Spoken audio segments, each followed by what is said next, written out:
A Chinese emperor once died on a road trip, and his officials tried to pretend he was still alive. Not for a few minutes. Not just until someone found a doctor. For the rest of the journey. This was Qin Shi Huang, the first emperor of China. The man who unified warring states into one empire.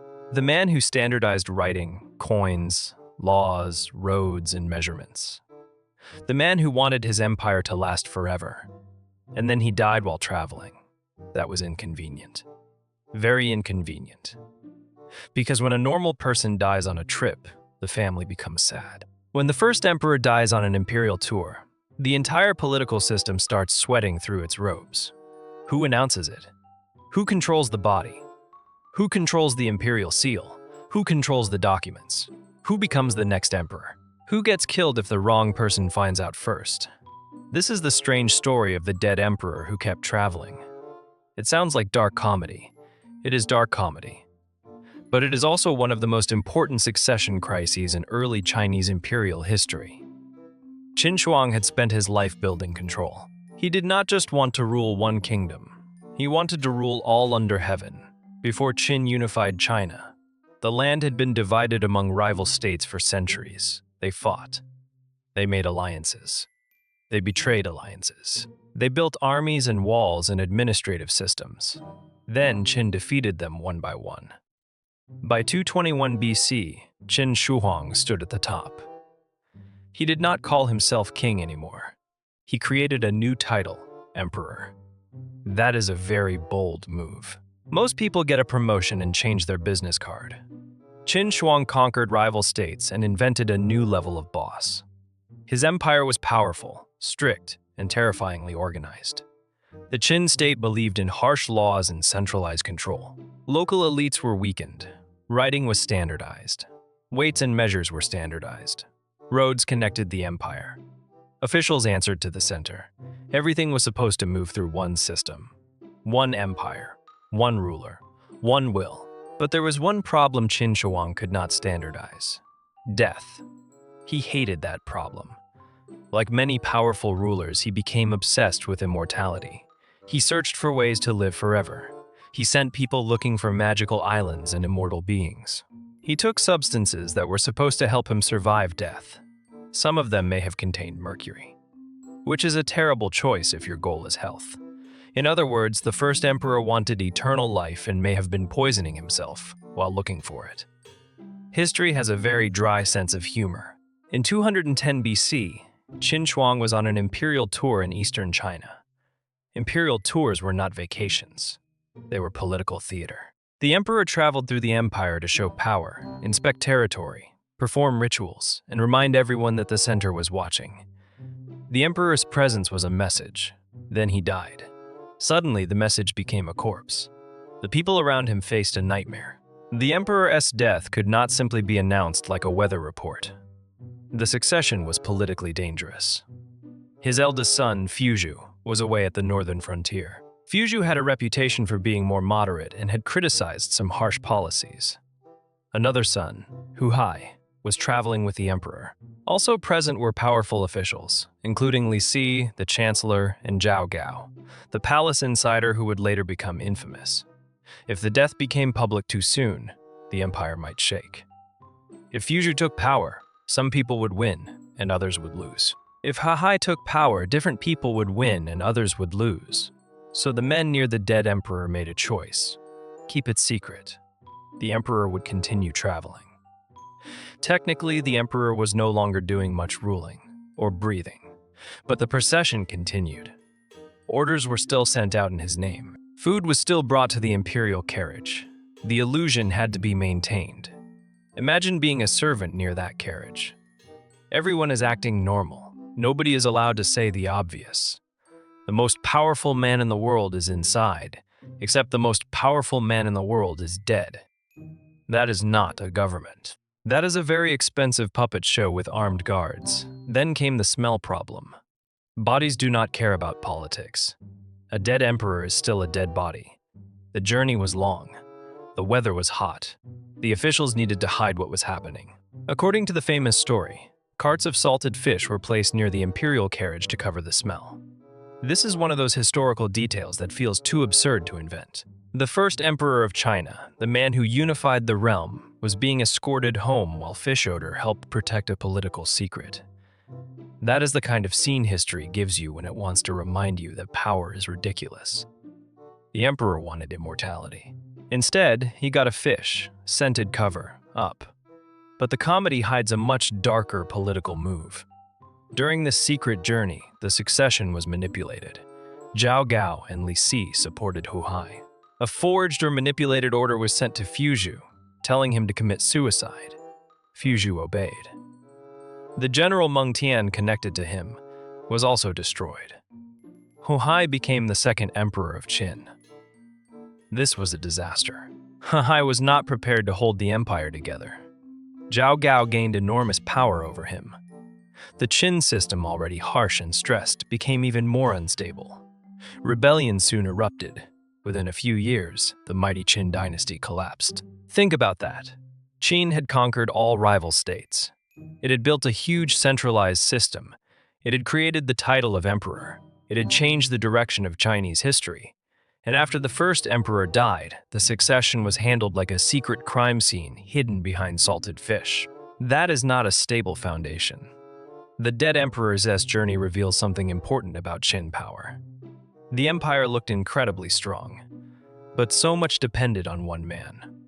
When that man died, everyone around him panicked. The system had roads, laws, officials, seals, punishments, and armies. But it did not have a safe way to handle the truth of the ruler's death. That is a weakness. A very dangerous weakness. If your empire cannot survive honest news, then your empire is not as strong as it looks.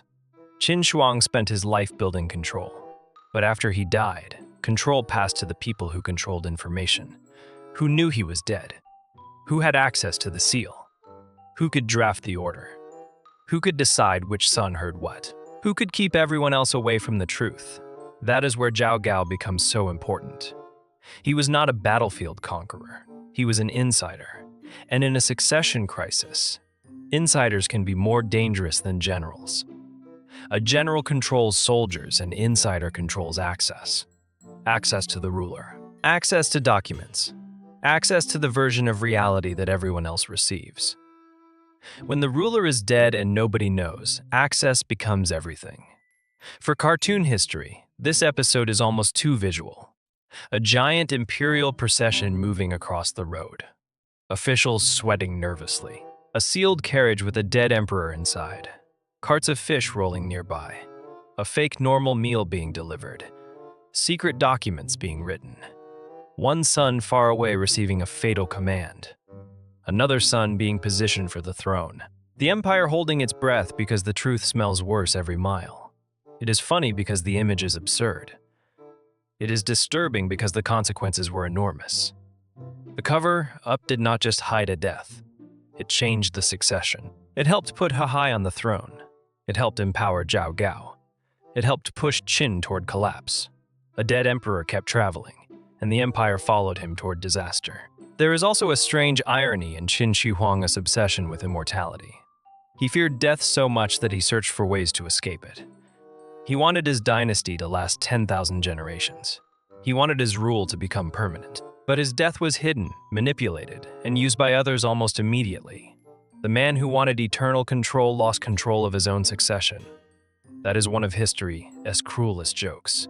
You can conquer states. You can standardize coins. You can build roads. You can force officials to obey. But you cannot personally manage what happens after your last breath. At that moment, everything depends on the people around you. And Qin Shi Huang had surrounded himself with a system built on fear. Fear can make people obey while you are alive. It does not make them honest when you are dead. In fact, fear often does the opposite. It teaches people to hide the truth. It teaches people to survive first. It teaches people that reality is dangerous unless the powerful approve it. So when the emperor died, the people around him did what fear had trained them to do. They hid reality. They managed appearances. They used documents. They protected themselves. The result was a political catastrophe. The Qin dynasty collapsed in 207 BC. That means the first unified imperial dynasty of China lasted only a short time after its founder's death. Its influence lasted forever, But the dynasty itself burned out quickly. The dead emperor's final journey is not the only reason Qin fell.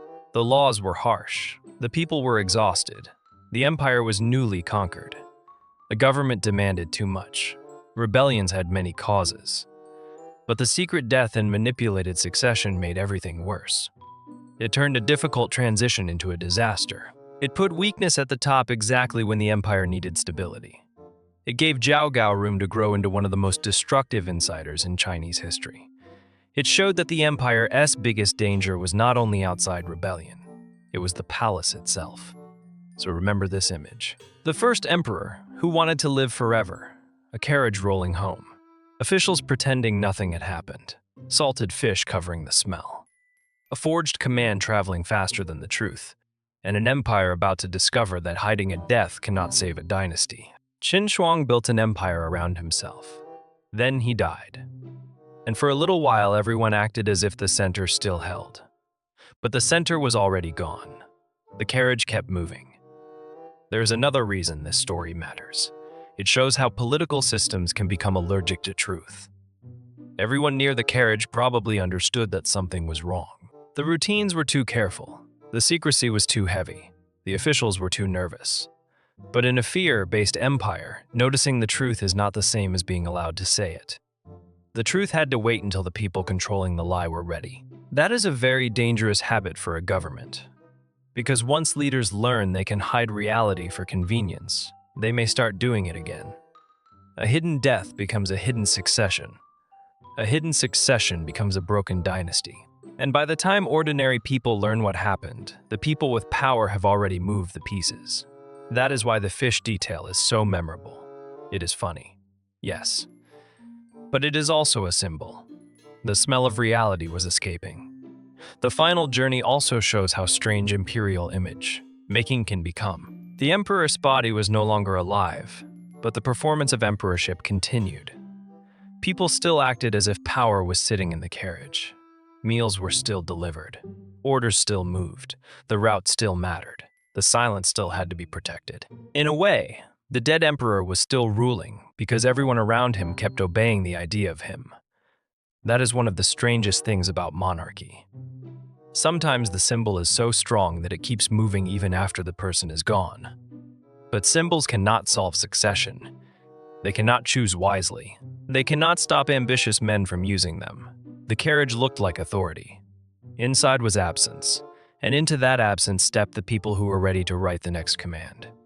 It also gives the episode a perfect dark visual rhythm. First, the emperor believes he can defeat death. Then death arrives anyway. Then the living officials try to defeat the news of death. They cannot make him immortal, so they make him temporarily secret. That is the pathetic little substitute power chooses when it meets reality. If it cannot change the truth, it delays the announcement. If it cannot stop the smell, it adds fish. And if it cannot produce a living emperor, it produces an imperial performance.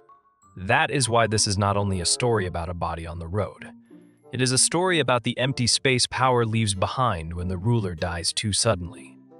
The officials tried to cover it, and history remembers the cover, up almost as much as the emperor himself. The fish kept smelling. The officials kept lying, and history kept walking toward collapse.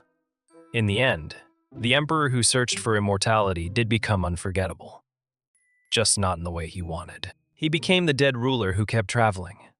The man whose final secret helped break the empire he had created, and proof that even the most powerful emperor in the world can become, at the worst possible moment, cargo.